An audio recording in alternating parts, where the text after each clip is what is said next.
11,000 ತೆಂಗಿನಕಾಯಿಗಳು ಈ ದೇವಸ್ಥಾನ ಎದುರು ಪ್ರತಿ ವರ್ಷ ಕೂಡ ಚಿಡಿಕಾಯಿ ಅಂತ ಹೊಡಿತಾರೆ. ಅದೇ ರೀತಿ ವರ್ಷನಾಗ 5 ದಿನ ಎಣಿ ಇಲ್ಲದ ದೀಪ ಈ ಊರೊಳಗೆ ಹಚ್ತಾರೆ.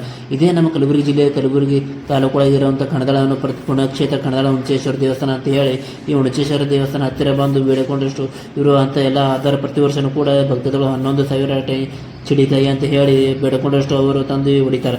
ಅದು ಅಲ್ಲದೆ ಈ ವರ್ಷನಾಗ 3 ದಿನ ಜಾತ್ರಾ ಮಹೋತ್ಸವ ಕೂಡ ಭಾಳಷ್ಟು ಅದ್ದೂರಿಯಾಗಿ ನಡೀತದೆ. ಅವಾಗ ಪಲ್ಲಕ್ಕಿ ಉತ್ಸವ ಎಲ್ಲಾನು ಈ ದೇವಸ್ಥಾನ ಒಳಗೆ ನಡೀತದೆ. ಇಲ್ಲಿ ಹಿರಿಯರು ಏನ್ ಹೇಳ್ತಾರೆ ಕೇಳಂಬಾರ. ವಾಲಗ ಆದ್ರೆ ಊರನ್ ಜನ ಪೂಜೆ ಆಗ್ಯದ ಅಂತ ತಿಳಿತಾರೆ.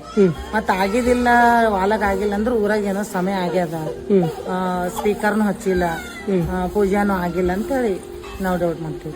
ಮತ್ ಅಕಸ್ಮಾತ್ ಪೂಜೆ ಆಗಿತ್ತಂದ್ರೆ ಯಾರಿಗೇನು ಆಗಿಲ್ಲ ಅಂತ ನಮ್ಗೆ ಪೂಜಾರೆ ಕಂಪಲ್ಸರಿ ಒಂದ್ ದಿವ್ಸಕ್ಕೆ 2 ಪೂಜೆ ಆಗಿದೆ. ಮತ್ತದು ವರ್ಷನಾಗ 5 ದಿನ ಏನೋ ದೀಪ ಹಚ್ತಾರ ಅಂತ ಅದು ಮುಖ್ಯಂದು ಮೈದಾನ ಒಳಗ್ರಿ.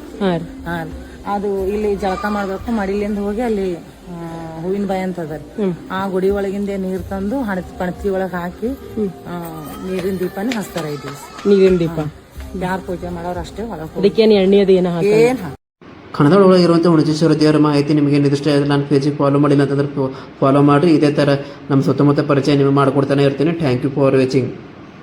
ಧನ್ಯವಾದಗಳು.